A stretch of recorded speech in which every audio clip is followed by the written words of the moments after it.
On to this, I found this really interesting article because whenever the media talks about gangs, it's always a black gang or a Mexican gang. Blood, Crip, Sereno, Yeah. Nathaniel, Gangsta's Disciple. But I found this incredible local story right here in our city of a white gang being indicted by the feds.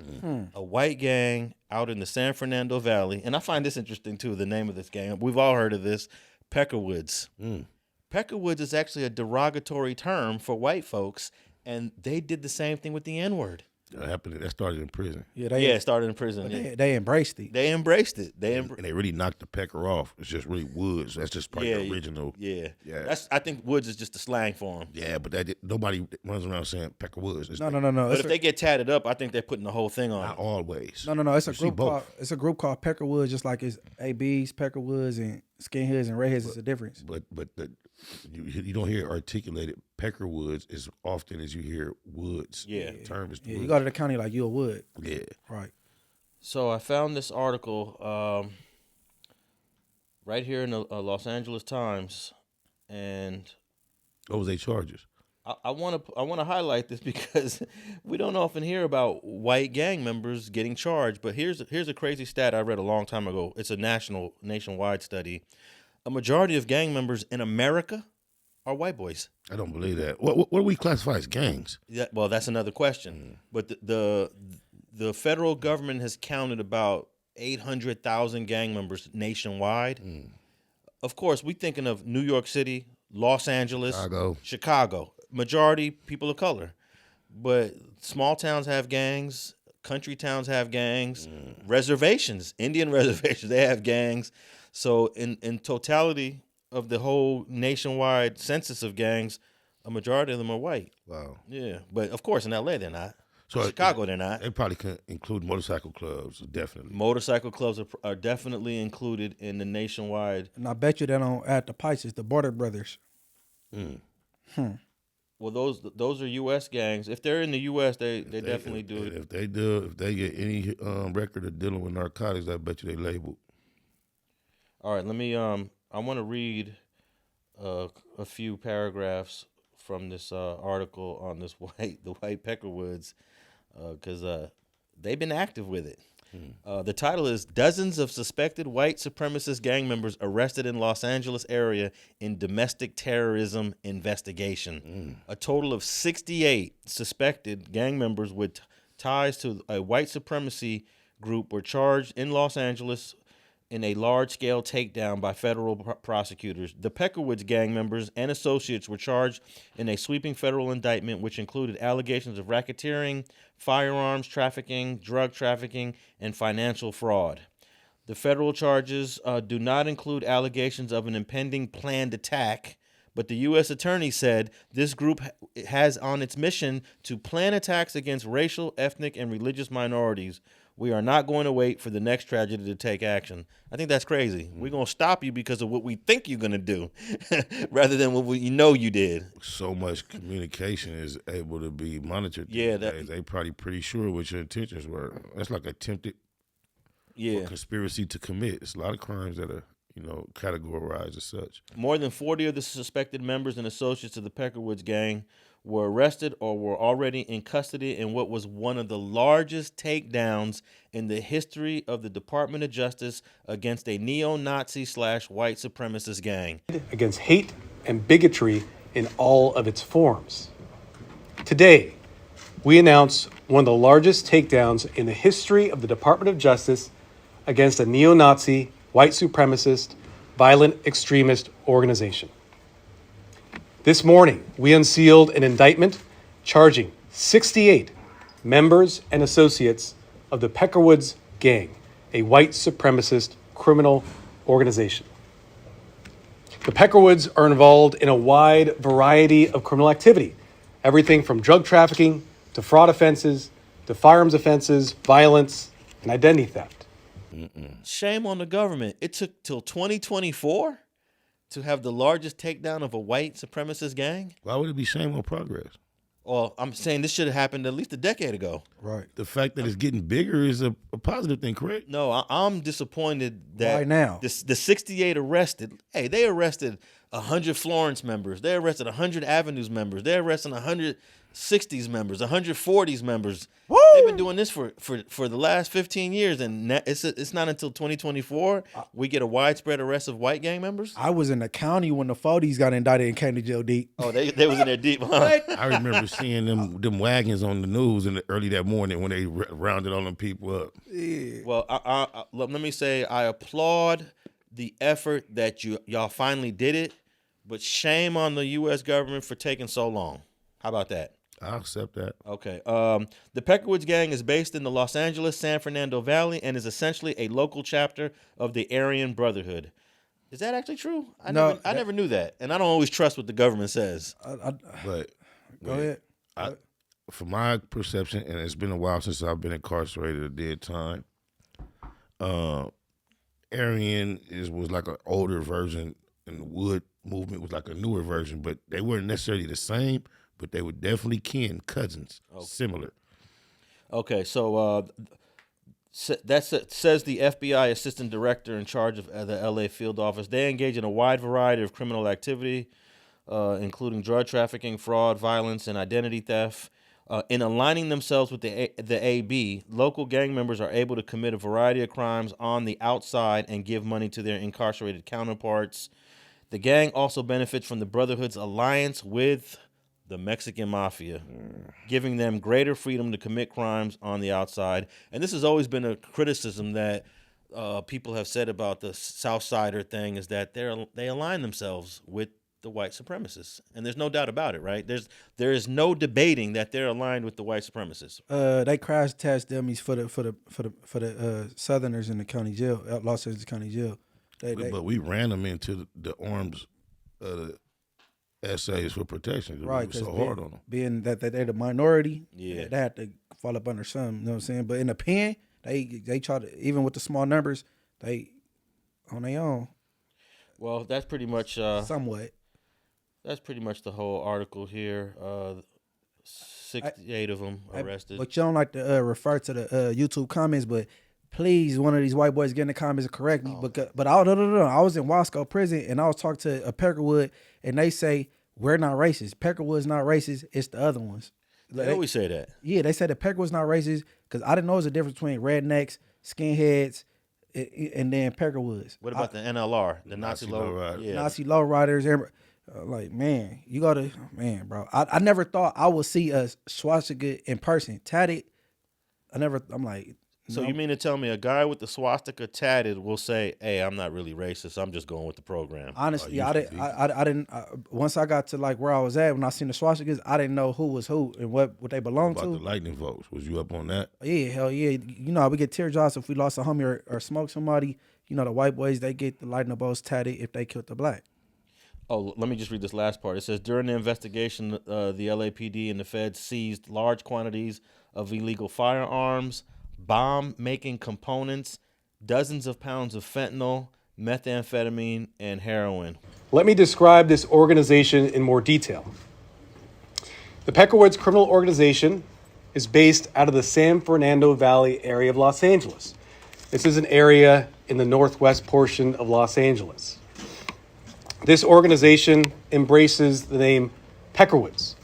This is a name that used to be a derogatory term for Caucasian people in the prison system, but since then this group has embraced it and takes pride in being called Peckerwoods, or Woods for short.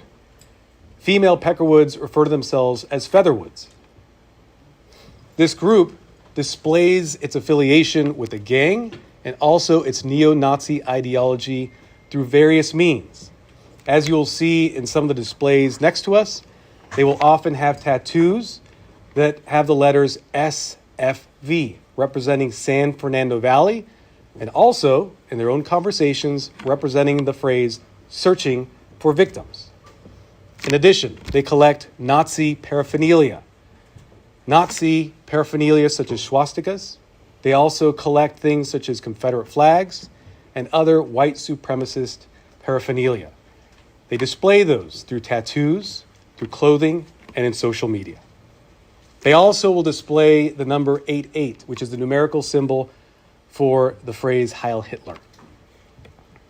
Just as an example of what this group stands for, I'll talk to you about a defendant named Ryan Bradford, who we charged and indicted earlier this year.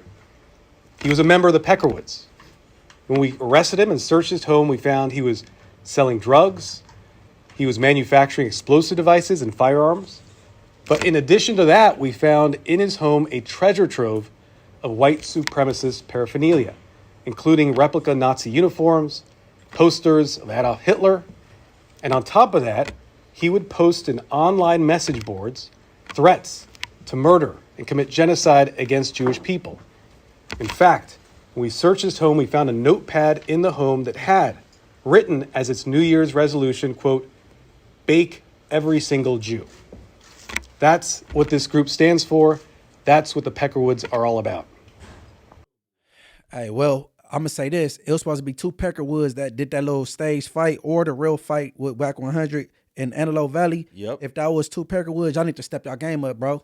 Y'all need to get in the gym. You feel me? Y'all should. Fuck that. Y'all should. They were staged to take the dive, I think. Man, it's supposed to be 2 Peckerwoods. Let's say if it's real, y'all should have whooped Whack ass, bro. But Hold No 100 be on the internet talking about what go down in everybody's backyard. There's something major going down right in his backyard. And it's like he has no knowledge, no concern. He has some white boys right around the corner plotting to do something dirty, nasty to some niggas. Is you up on that Hold No 100? Nah, he a agency Paru. You policing, patrolling every ghetto and every neighborhood across America and right up under your nose. That's crazy. And you doing stage fights right around the corner trying to impress a whole nother white man. The LGBT community and not your own community. That's crazy. That's deep. Body. All right. We're going to keep an eye on this case. I want to make sure that, I don't want to make sure, but I hope they get prosecuted like everybody else gets prosecuted. That's all I'm saying. If they're innocent, beat the case. But I'm just surprised that it took this long. You know, a white gang in L.A. has never had a gang injunction against them. You know? Hey, but see, the white boy, the Peckerwood, told me that they not racist. And look, and on there, he said they just getting ahead of it. They never did. I mean, not never. They said they didn't commit no hate crimes on they while watching them, but you know they got the potential to do it, so they getting ahead of it. Yeah, that's kind of they're not charged with it. Right. Yeah, they're not charged with it, but to say that, you know, I mean, they do this in all these press conferences is just bravado, theater, and performance. Right. You know, they might be guilty of half of what this article said. Right. But I find it an issue to even smut somebody for what you think they're gonna do. Because if they got, let's say, like you said, Spider, they got surveillance, they're listening to phone calls, they're monitoring them, then charge them with it. Charge them with conspiracy to do whatever you're talking about. To attack a racial, ethnic, or religious institution, but they ain't charged with it. So what are they charged with again? They're charged with the drug trafficking, the firearms, the methamphetamine, the fentanyl, and that's it. Okay. So what is it that you don't think is appropriate about those charges? When they said, the charges are fine, but when they said the federal charges did not include allegations of an impending planned attack against racial, ethnic, and religious minorities. So like, why say that? Yeah, because at least if they heard it on a wiretap, they could be like conspiracy to commit a hate crime. Yeah. But they don't even got that. Well, I mean, sometimes you can have fragments of evidence that can allude to, but as an actual professional litigator, you realize it's not enough to move forward, but it sure definitely can indicate some type of intention. And for the safety of the public, I think that's probably why it was included. Yeah, but I don't think the U.S. attorney, Mr. Martin Estrada, should say that. Right. I'm keeping it fair across the board. That taints the jury pool. You described this group's ideology, and you also talked about some of the specific criminal things that you said they were doing, drugs, fraud, etc. What acts did they carry out that were in furtherance of that specific anti-Semitic ideology that someone in the community would say, oh, now we know, like, now this makes sense of why something happened? So we know this group to have this ideology. We know this group to have attempted to carry out this ideology in the past. What we wanted to do through this investigation was neutralize this threat as quickly as possible. So as I said, we're not going to wait around for a tragedy to occur. We're going to take action right away. And in order to do that, we use every tool in our federal toolbox to address that. And And that's what we've done today. What type of argument are you making that these folks may have been in the thought process or having some sort of documented plan to commit what would amount to a hate crime? So just to be clear, I'm not arguing with anyone. I think the evidence speaks for itself. You can see the evidence that's posted right here. You can see the neo-Nazi symbols. You can see the Hitler reverence in the items we seized. And as I mentioned, we arrested one of these individuals earlier this year, and he was making threats to attack the Jewish people online, and had written in a planner his notes for the rest of the year, which was to bake every single Jew. We don't take those threats lightly. We can't take those threats lightly. It's important that we take action to neutralize those threats before they become the next tragedy. Were they planning anything? What did you prevent by taking all these people in? Were they planning more attacks? This group has as its mission to plan attacks against racial, ethnic, religious minorities. They fund that through various criminal means, including financial fraud, including drug trafficking, and amassing wealth in order to further the enterprise. So we know for the history of this group that they had been responsible for violent acts against racial, ethnic, religious minorities. But as I said, we are not going to wait for the next tragedy to take action.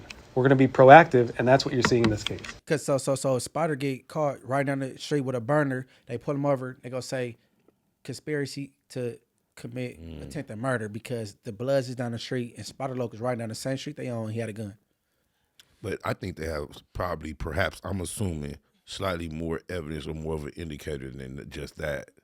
Yeah, well, then charge They them. probably got text messages, you know, things they were saying one to another, you know, maybe things of that nature. It says here, this group has as its mission to plan attacks against racial, ethnic, and religious minorities, even though that's not part of the indictment. So do you think they got a gang expert for this? Oh, they're definitely going to bring in the either the LAPD is going to have a gang expert out of the mission division of where this happened in the LAPD, or they're going to bring in someone from the mission division. I don't think no police equipped for this. What you mean? Ain't no police.